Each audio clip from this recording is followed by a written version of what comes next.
Well, greetings and salutations, dear pipe pals. How are you doing tonight? Okay. It's me, the Holy Smoking Pipe Padre, and making another 360 video, and if you turn over there, you'll see little Elsie. Little cat. Lily Cinders. Or Lily Cat. I was originally going to call her Cinders. No, I was actually going to call her Smokey. Because of her gray fur. And but then I started being a little more, shall we say, a little more creative. At least I thought I was being creative, and I thought, well, I wanted to call her, sorry. What's happening here? There we go. Burberry. Okay, vapors, let's see you make a cloud like that, huh? Just messing with you. If you're a vapor, you're cool. Okay, don't get me wrong. And that's a lot of cloud. No, I'm smoking this beautiful Geo pipe, which was made by Giovanni, Old John. Probably it's like the second cherry wood that I ever had. I had my original Dunhill cherry wood, and then I asked Giovanni to make one. I think I smoked my Joe Case cherry wood not too long ago. Well, how you doing, pipe pals? It's let me get a little bit of liquid refreshment. This is a passion fruit iced tea, no sugar, and they're absolutely delightful. And a very nice accompaniment to Burberry in the green can. Okay. Well, it's about going on 7:30 in the evening. Delicious. This is a wonderful pipe. Now, the difference between hi Elsie. The difference between this cherry wood and the cherry wood that Joe Case made, there's some big differences. Now, again, I asked both gentlemen when they were making these cherry woods to make them like bodacious, big, or at least a bigger bowl than a standard cherry wood. Now, Giovanni's is a nice poker. Maybe you can see that. Can you see that? Okay, if you can't see that, then turn your, this is a 360 video, so there's no excuse. You can see everything. Well, almost everything. So, but anyway, and it's beautiful grain. Gosh, it's gorgeous grain. But, not really a but. It sounds like I'm going to try and take something away from this beautiful artistry. It's just a really nice pipe. Now, some people might say, well, that's kind of a heavy pipe, and it is. It's heavier than the Joe Case version. But I'll tell you what, this is quite a smoker. See, I like formidable pipes. Now, yes, there's something beautifully poetic. Let me hold on just a second. You can probably even follow me over here. Well, you probably won't be able to see through the screen here, but hold on.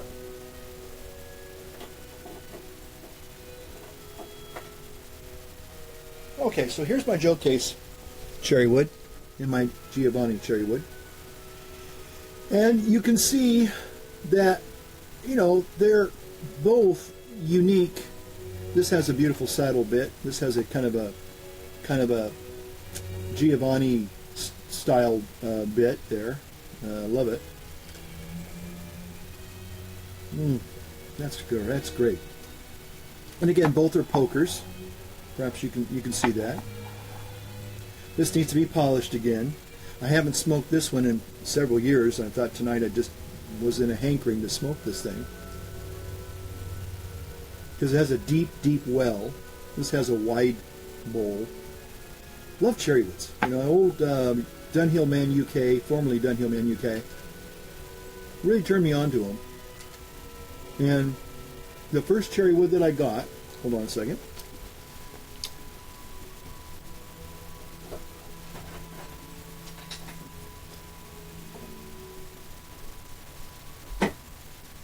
Was this Dunhill here, which I absolutely love. This has been a real companion pipe. This is a wonderful pipe. And yes, legacy dot and all that. Love this pipe. But I also love this pipe, and I also love this one. I even have another cherry wood somewhere floating around that I bought from a guy named Jason, I think, who used to work at the Briar Patch in Loman Center. So anyway, I just think they're classic American style pipes. They're certainly poker pipes. Everybody loves the poker pipes. You know, they're great. Again, even though this is a very heavy, substantial pipe, it probably means that you're going to get a little bit better smoke because it's not going to get as hot. Got thick walls. You could burn plutonium in that, or uranium in that. No, plutonium. Yeah, you could do some fusion with that thing. That thing is a fusion reactor. You know, completely safe, completely contained.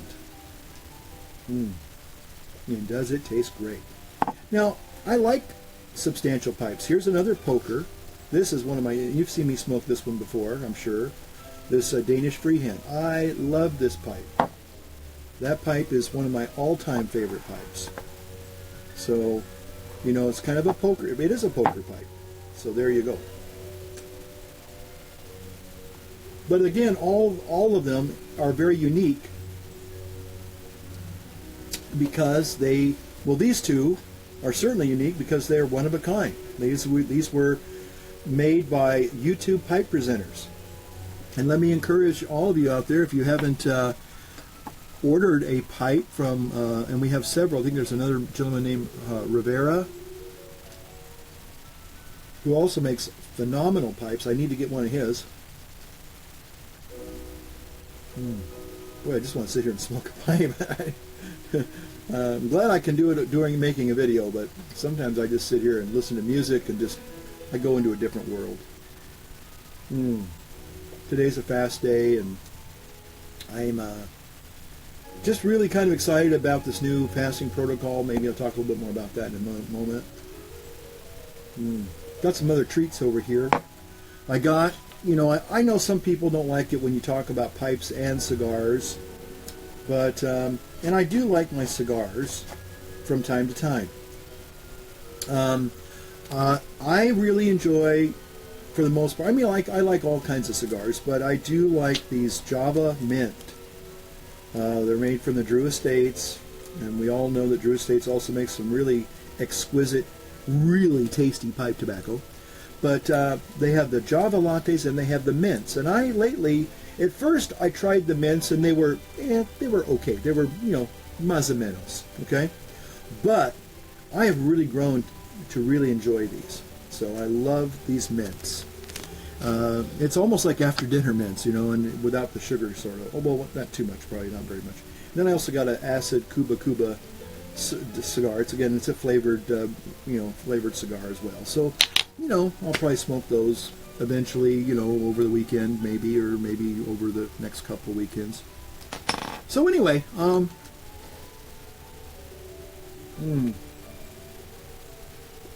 man, just love this pipe. And that's one thing about the YouTube pipe presenter is that you're also supporting somebody. And they will custom build, design, create a pipe that you want, you know.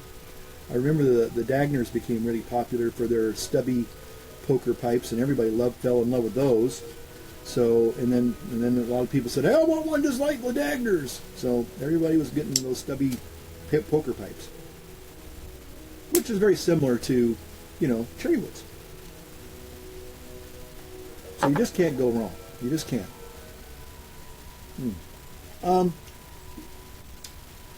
Saw a little comment from one of our longtime YouTube presenters out there who also is another master carver guy.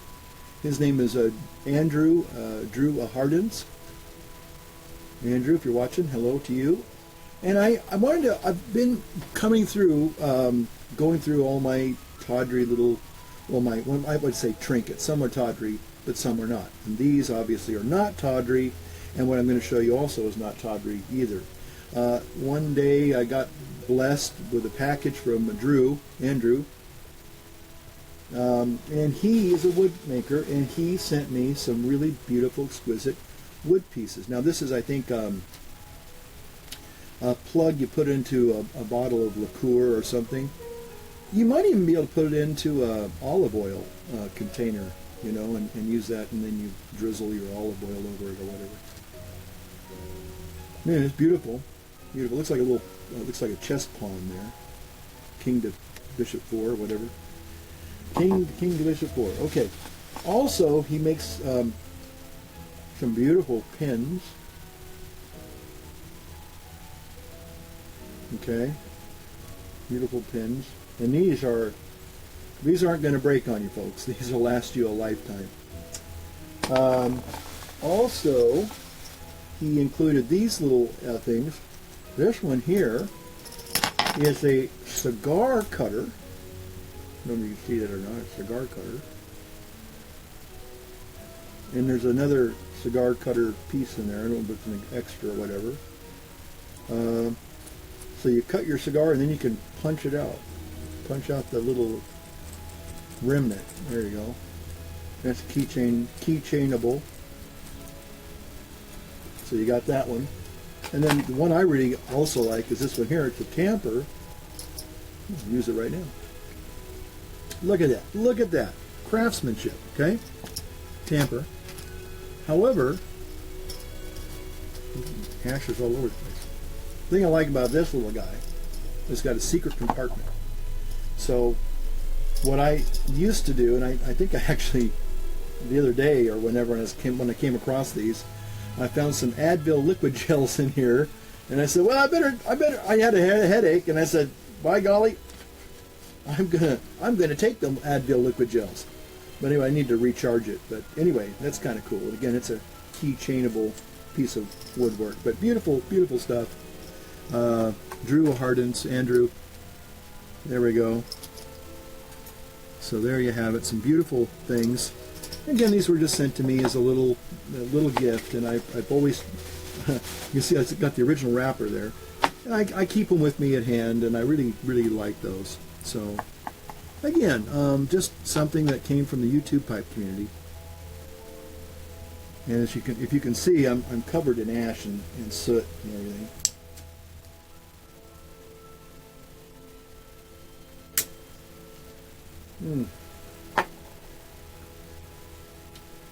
So I'm just enjoying a pipe and kind of doing one of my fast days. Having a little libation here. Just kind of taking it easy.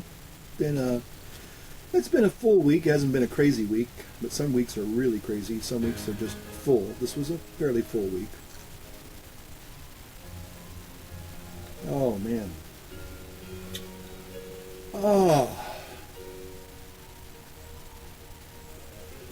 Yeah, no, I wanted to just talk a little bit about the fasting protocol, the 36-hour fasting protocol that I'm doing. And then about 4 o'clock this morning, I'll have my 36 hours, and it'll be like the 12th day in a row, every other day for the last, I started about a month ago. And I'm happy to say that the scale's finally going down. I was 189 yesterday, and so I'm now dipping into the 80s, and I haven't done that in over a year. So I'm excited, really excited. But the thing that I wanted to talk about, oh, by the way, if you wanted to see Elsie, the little new kitty cat, she was scampering around here, but I think she's not really into the pipe scene yet. So, but she might come in here. I don't know. She also likes to take a nap at this time of day. She'll take a nap and then wake up about 10 o'clock at night and terrorize the house for the next 4 or 5 hours, and then she'll go to bed again. So, but the one thing once you kind of get adapted to the intermittent fasting, there's a book called the 5.2 diet, or the fast diet. Dr. Michael Mosley is the author. You might want to check it out. It's also an audio book, an Audible book from audible.com. A lot of good science behind it. But once you unlock that little powerful tool of intermittent fasting, and you can do moderate exercise. I do walking and I do interval running. I don't see the need to do long distance running like I used to. And I think the interval running is just perfect for me. I'm going to have a little thing on my watch or my iPhone, and I just go for a run, and it tells me when to run and tells me when to walk. And I do that 3 days a week. But the interval fasting that I think is or the fasting just in general,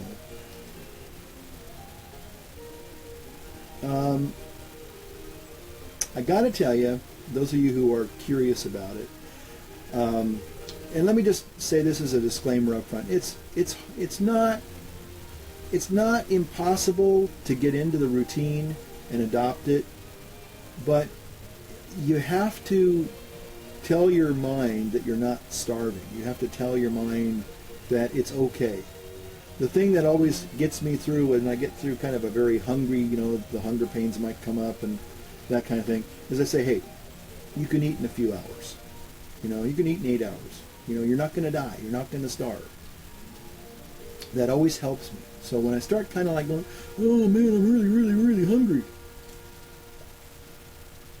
the hunger pains will probably go away, and you'll be fine. But the thing I like about fasting, and I've noticed now that I've kind of gotten it, my body is adapting to it. It's interesting because there's a freedom, and that's all I can explain. It's a kind of a very, if I say spiritual freedom, people might kind of poo-poo that. They might say, oh, that's all in your head. Well, a lot of things are all in our head. Even sex is in your head. That's what the biology tells you. Okay. Just got a iMessage from somebody. So anyway, but the thing that I like about it more and more is that on my fasting days, I don't worry about eating. And that's not to say that I don't get peckish and I don't get a little hungry, because I do. I'd be lying if I didn't say that. But there's a calmness that seems to come over me during a fast day. Some of it's just basic stuff. I don't have to worry about shopping that day. I don't have to worry about cooking that day. I don't have to worry about cleanup that day. I don't have to worry about, storing, meals that, I eat part of the meal. I can't eat the whole thing, so I have to take the rest of it and store it away in Tupperware or plastic bags or whatever. Don't have to worry about that. And I just notice that instead of getting nervous like I used to about, oh, it's a fast day, oh, I'm going to have to go through some hunger pangs, oh, I don't know if I can do it or not, I wake up and I usually have the sense of, oh, good, today's a fast day, I don't have to worry about eating. And believe it or not, it just seems to work. It just seems to work for me.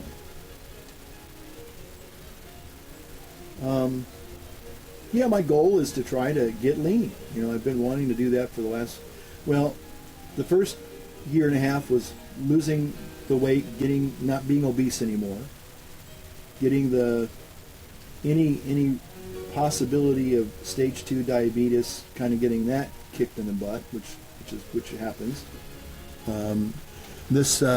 Today is the glorious 12th for all those of you in the UK, so I don't want to grouse about that, but you know what it is. But on the 22nd of this month, I'll have 8 full months of the ketogenic diet, along with the fasting. And so, you know, I guess it's funny. Once you've been overweight, you begin to realize that you don't want to be that anymore. You don't want to be that person. Don't be that guy. Don't be that gal. You know, because it's not fun. It's just not fun.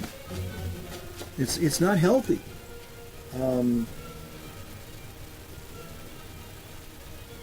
They've actually are showing scientifically that fasting helps with longevity. I've had a couple of people say, hey, you know, I've looked at your older videos and you actually look younger now. And maybe that's true. I don't know. Maybe some people think, no, you look like you're warmed over death, you know, and that could be too.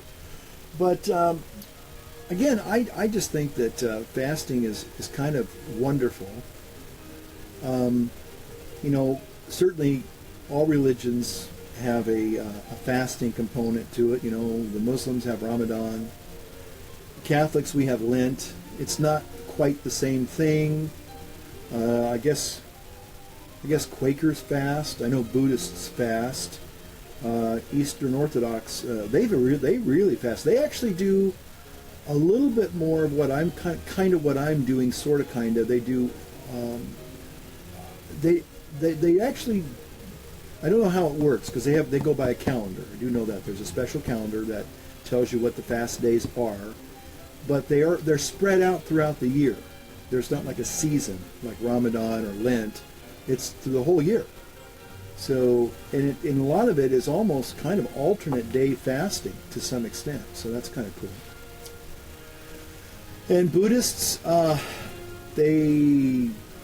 some festival of the hungry ghosts or something like that. I remember when I was a chaplain, there were people talking a lot about that. So anyway, just an interesting concept, you know, fasting. But, you know, again, and I want to say this, you know, I know a lot of people might want to take exception, but I do think that, man, that went fast. I was hoping this was going to be a long pipe there.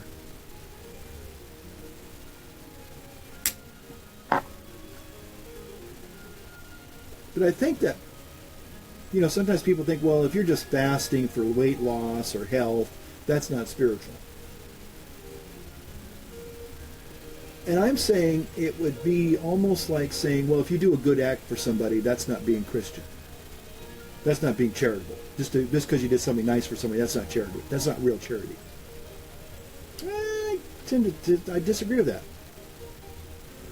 I think when you start disciplining your body and opening it up, that's fasting does. It's very powerful, and it cannot but have at least some modicum of a spiritual effect, because your mind becomes kind of clear,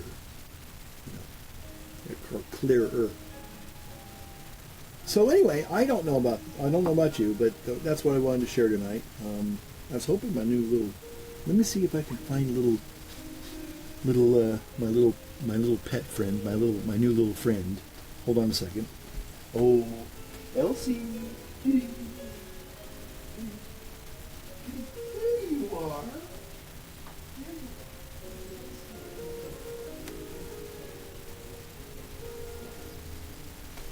And for those of you who wanted to see the cat, here she is, in her glory. She got a new little collar. Isn't that cute?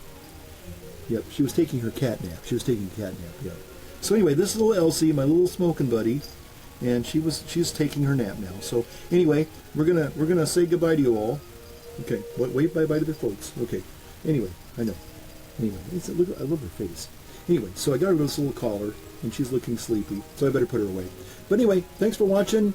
Light up your world. Light up your, well, I won't say light up your cat, but light up your pipe. Yeah. See ya. Bye. Hey, come on, kids.